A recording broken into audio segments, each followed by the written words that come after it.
رضی اللہ عنہم ورضوا عنہ۔ اس لیے ایک مختصر سی قسط میں نے یہ عرض کرنے کی کوشش کی کہ صحابہ کرام کو مطعون کرنے والے لوگ ایک منظم سازش کے تحت ایسا کر رہے ہیں، اور ہمارے زمانے میں جو بہت زوروں اور شوروں سے اس بات کو آگے بڑھایا جا رہا ہے، اس کے پیچھے بھی کیا مقاصد ہو سکتے ہیں، خیر یہ تو جو لوگ کر رہے ہیں ان کا کام ہے، وہ جانے، اللہ جانے۔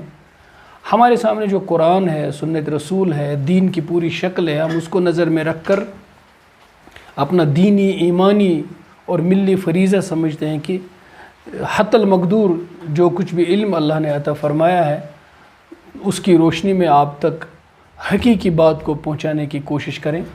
تو یہ دوسرا سلسلہ ہے، دوسری کڑی ہے اس پہلی والی ویڈیو کی، جس میں نے اہل السنہ والجماعہ کے طبقے کی نشاندہی کرنے کے بارے میں عرض کیا تھا۔ تو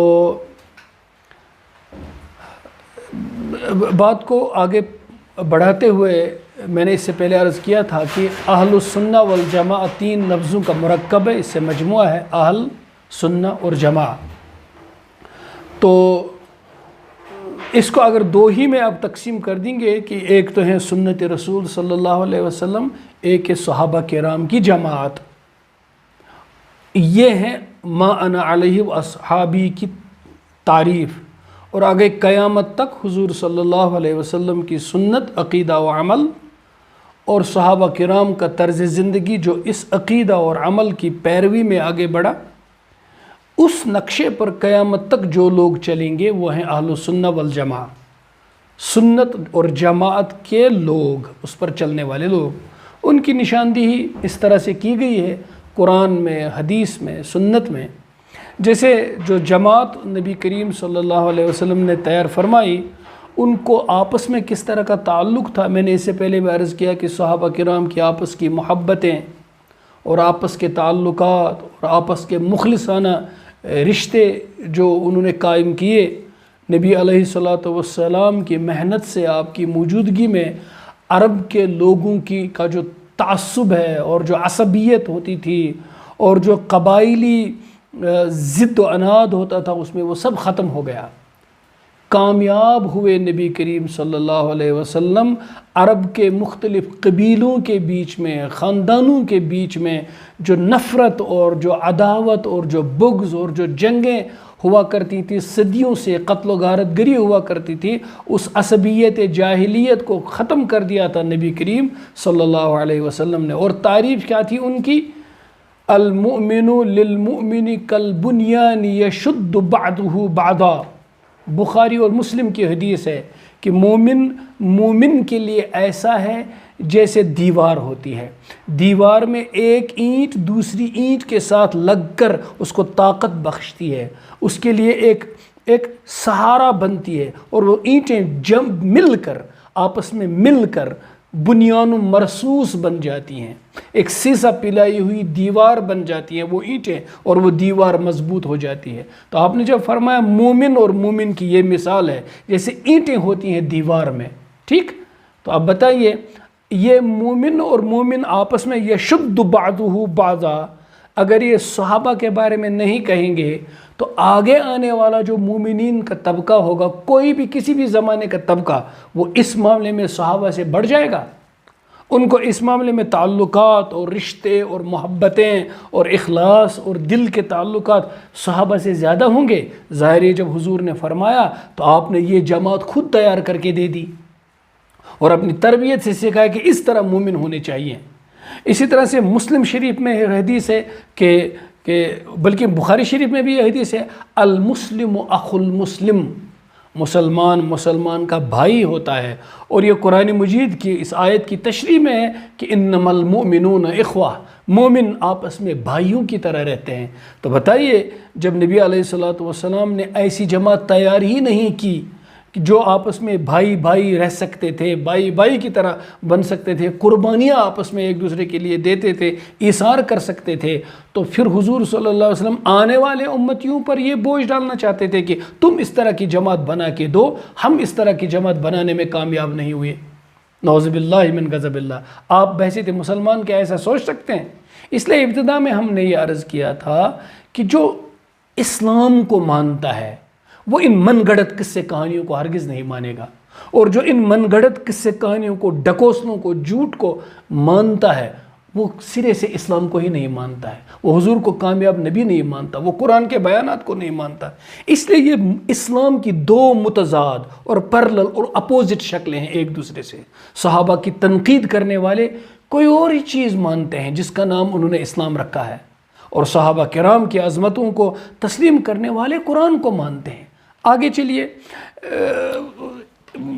ایک متفق علیہ حدیث ہے بخاری مسلم کی جس میں فرمایا گیا تر المؤمنین فی توادہم وتراحمہم وتعاطفہم کمثل الجسد اذا اشتکى منہ عضو تداعى له سائر الجسد بالسحر والحمى او کما قال علیہ الصلوۃ والسلام۔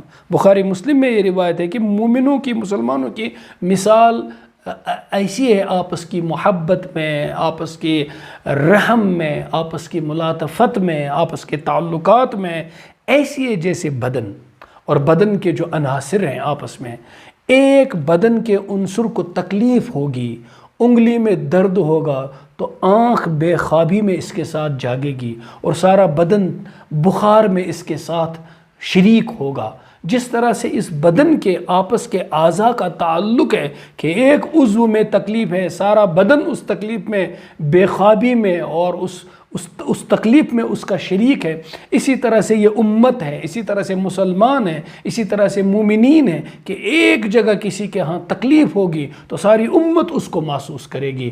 اگر یہ صحابہ کے بارے میں نہیں ہے تو بعد میں آنے والوں کے لیے ہے، جن کے سامنے قرآن اترا، جن کی تربیت خود اللہ کے رسول نے فرمائی، جن کی تربیت آیت آیت اتار کر اللہ فرماتا تھا کہ اذا تلیت علیہم آیاتہ زادتہم ایمانا وعلی ربہم یتوکلون، جب ان پر قرآن کی آیتیں پڑھی جاتی تھی ان کا ایمان اس میں اضافہ ہوتا تھا اور وہ اپنے رب پر توکل کرنے والے لوگ ہوتے تھے۔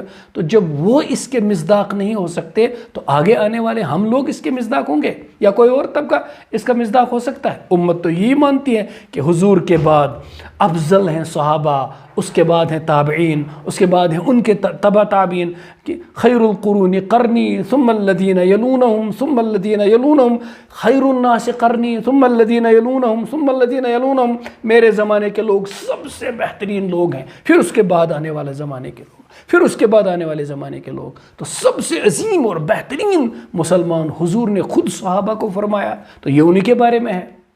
اور ہمیں جو تصویر بتائی جا رہی ہے وہ تو بالکل الٹی بتائی جا رہی ہے کہ سب سے نعوذ باللہ نچلا طبقہ جو اخلاص میں سب سے کمزور تھا وہ ان کا طبقہ تھا۔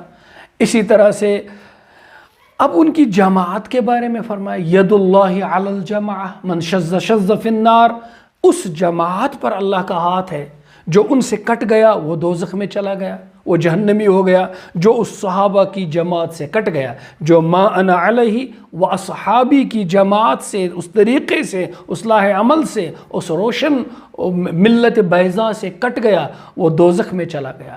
اور ان کی تعریف اور ان کے فیصلوں کو اور ان کے اتفاق کو، ان کے اجماع کو، ان کے کانسنسس کو اللہ نے کیا فرمایا؟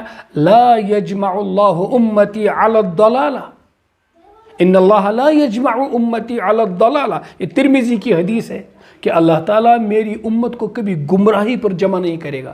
میرے صحابہ سب مل کر جس بات پر اتفاق کریں گے، جس بات کو مان لیں گے، اللہ کے رسول صلی اللہ علیہ وسلم کے تشریف لے جانے کے بعد جس چیز کو صحابہ سب مل کر اپنے لیے بہتر سمجھیں گے، اس کو کر لیں گے، وہ ہدایت ہوگی۔ اس پر سارے مسلمانوں کو تسلیم کر کے آگے بڑھنا چاہیے۔ کیوں؟ اس میں ہدایت ہوگی۔ کیوں؟ اللہ نے وعدہ کر لیا اللہ کے رسول صلی اللہ علیہ وسلم کے ساتھ کہ آپ کی امت کو میں گمراہی پر جمع نہیں کروں گا۔ وہ جب سارے مل کر کوئی فیصلہ کریں گے وہ گمراہی اور بے ہدایتی کا راستہ نہیں ہوگا، تو اس کو تسلیم کرنے والے اہل سنہ والجماعہ ہوں گے۔ اسی طرح ان کو فرمایا وَاعْتَصِمُوا بِحَبْلِ اللَّهِ جَمِيعًا، اللہ کی رسی کو سارے مضبوط ہو کر کے پکڑ لو۔ تو کیا وہ پکڑ لینے میں ناکام ہو گئے تھے؟ نعوذ باللہ من غضب اللہ۔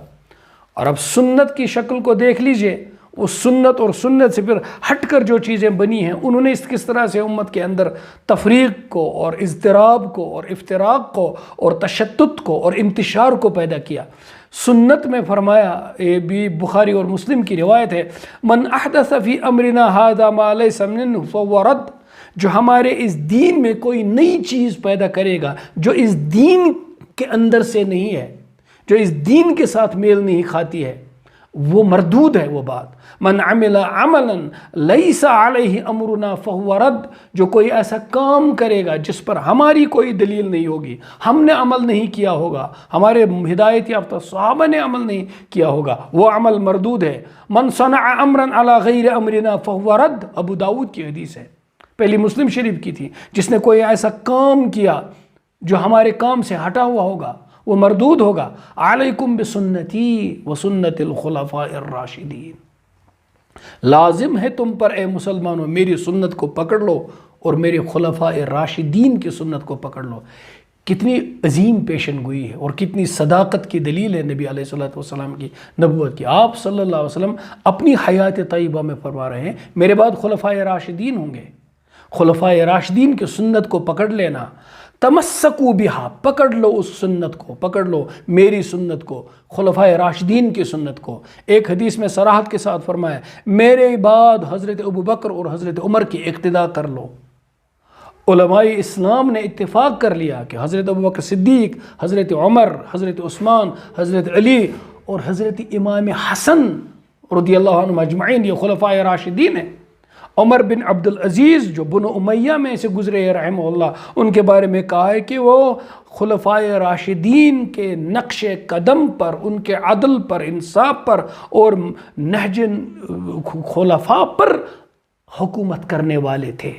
خلیفہ خامس کبھی کبھی ان کو کہا جاتا ہے، حالانکہ پانچویں خلیفہ حضرت حسن رضی اللہ عنہ کے چند مہینے تک، کچھ 6 مہینے ان کو جوڑ دیا جاتا ہے بالاتفاق مسلمانوں کی طرف سے، وہ بھی خلیفہ راشد تھے رضی اللہ عنہم اجمعین۔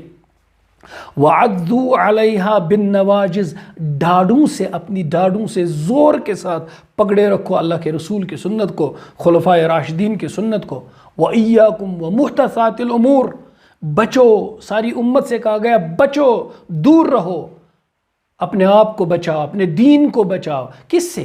دین میں نئی نئی باتیں گھڑنے سے، نئی نئی چیزیں پیدا کرنے سے، نئی نئی گفتگویں پیدا کرنے سے، جن باتوں کا صدور ہی نہیں ہوا ہے دور رسالت مآب میں صلی اللہ علیہ وسلم، جو صحابہ کی جماعت کے بارے میں ہے ہی نہیں حد امکان تک ذہن میں آنے والی بات، ان باتوں کو تم پیدا کر رہے ہو۔ فَإِنَّ كُلَّ مُحْدَثَةٍ بِدْعَةٍ وَكُلَّ بِدْعَةٍ ضَلَالَةٍ، ہر نئی چیز بدعت ہے اور ہر بدعت گمراہی ہے۔ صحابہ کرام کے بارے میں بدعت کی باتیں کرنے والے سب گمراہی کے راستے پہ چلے جاتے ہیں۔ تو اس طرح سے جو ما انا علیہ و اصحابی کی شکل ہے، اس کو لے کر کے یہ سامنے یہ طبقہ ہے، اور صحابہ کرام کے اندر پھر تاریخ میں کس طرح سے اختلاف رونما ہوا، اس اختلاف کو میں اس سلسلے کی تیسری ویڈیو میں ذرا تفصیل کے ساتھ عرض کروں گا انشاءاللہ تعالی۔ وصلی اللہ علی نبینا محمد وعلی آلہ وصحبہ اجمعین۔ رضی اللہ عنہم ورضوا عنہ